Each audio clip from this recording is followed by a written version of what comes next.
This video is about dyspraxia tips. Now, being someone that has dyspraxia, this is a personal topic. And because there are so many different elements of dyspraxia, it's hard to choose which tips are the best.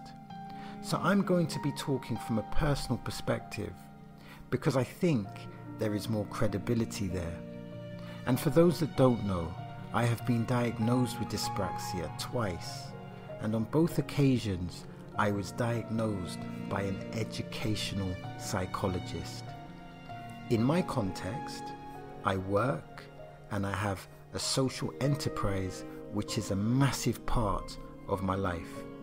My social enterprise, in one sentence, has a mission to empower neurodivergent people. So let's engage with this dialogue and let's analyze this train of thought accordingly. Now, the first tip is to use the smartphone. Let me explain. The smartphone can help reduce the barriers associated with dyspraxia. Again, let me explain. Now, for me, I use my smartphone for my shopping list. This is essential because I will lose a physical list. Why is that? Because dyspraxia can be linked to bad memory.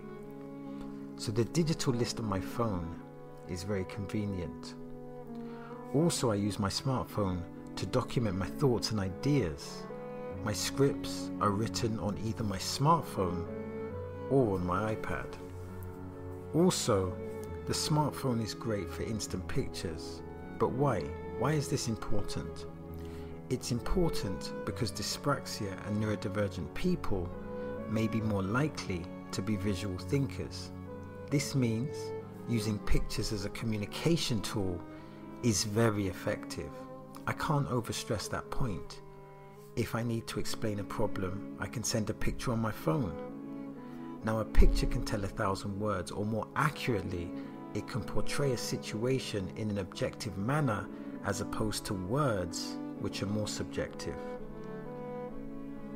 Now, if I need to know what setting I need to use on my washing machine, I can send a picture of the options presented on the washing machine to my people. I'm very fortunate. I have a small circle, but they are empathetic towards my condition. And if I need to explain where I am, I can send a live location or take a picture of where I am.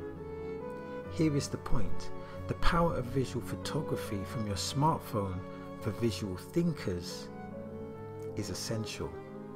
Also, there are many things I can do.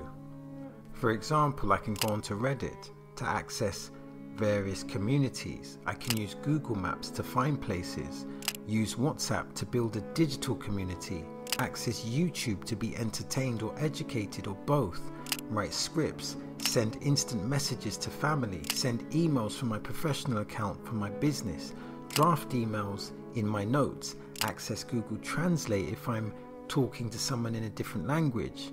The list goes on and on. The bottom line is that the smartphone is impressive, and we all should be grateful that in an economically more developed country where most of us have access to a smartphone and have access to a Wi-Fi connection, we can really benefit from its features, because the use of the smartphone is multifarious in so many ways. If you have dyspraxia, this instant access can help with short-term memory, encourage visual thinking, and give me the access and you the access that you need to help with communication. Figuratively speaking, you should have a relationship with your smartphone. Just ensure it's a positive one. Tip number 2, improve your social intelligence. This is important for every Homo sapien. The only exception being a full-time computer programmer that stays in the house 24/7 and has absolutely no desire to have any contact with the outside world. But even then, we still need to interact with people. You may need to interact with your doctor, colleagues at work, your manager, your family, your partner, your friends, new potential friends, associates in the community, etc. within the job hierarchy, social intelligence could maximize your prospects. Unfortunately, it's not what you know, it's who you know. It's unfortunate that in many contexts, this holds truth. So I advise the following. Read the book How to Win Friends and Influence People. Then observe your environment, identify socially intelligent people, and ask yourself this question. What makes this person socially intelligent? Identify their tools and try to incorporate this into your consciousness. Maybe they just ask questions. Maybe they just smile a lot. Maybe they just have positive energy. So figure out the recipe and prepare your dish of social intelligence, because that will improve your connections with society and it will improve your happiness. So tip number 3 is flowcharts and mind maps.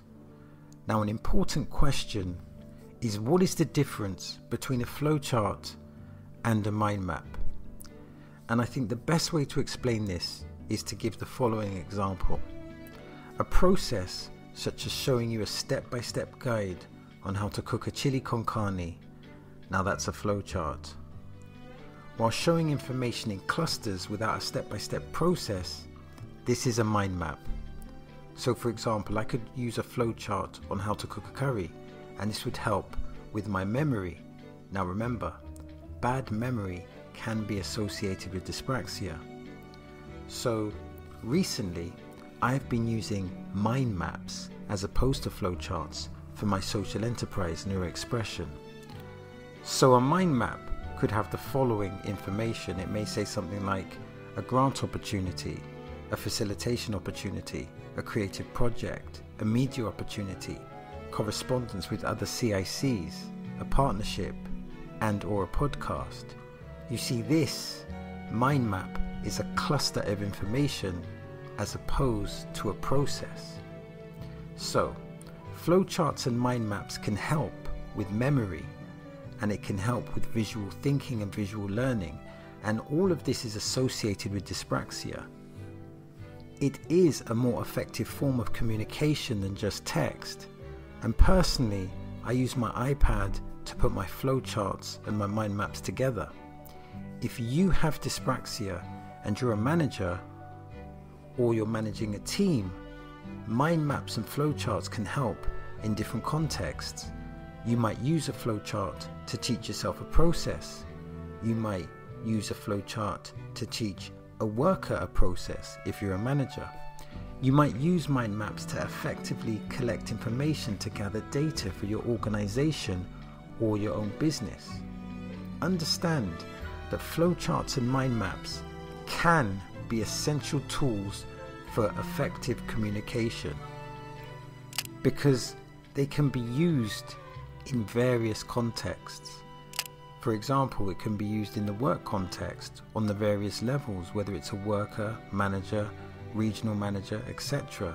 It can be used in the educational context on the various levels, whether it's a teacher, student, etc. And it also can be used in the personal context. So that is the 3 tips to help people with dyspraxia. Of course there are more, but I think these tips have some real value. Now if you want to support the channel, like and subscribe. Also, I have a free PDF called What is Dyspraxia, and the link is in the description. I repeat, I have a free PDF called What is Dyspraxia, and the link is in the description. And with that being said, I sincerely hope this video has provided value.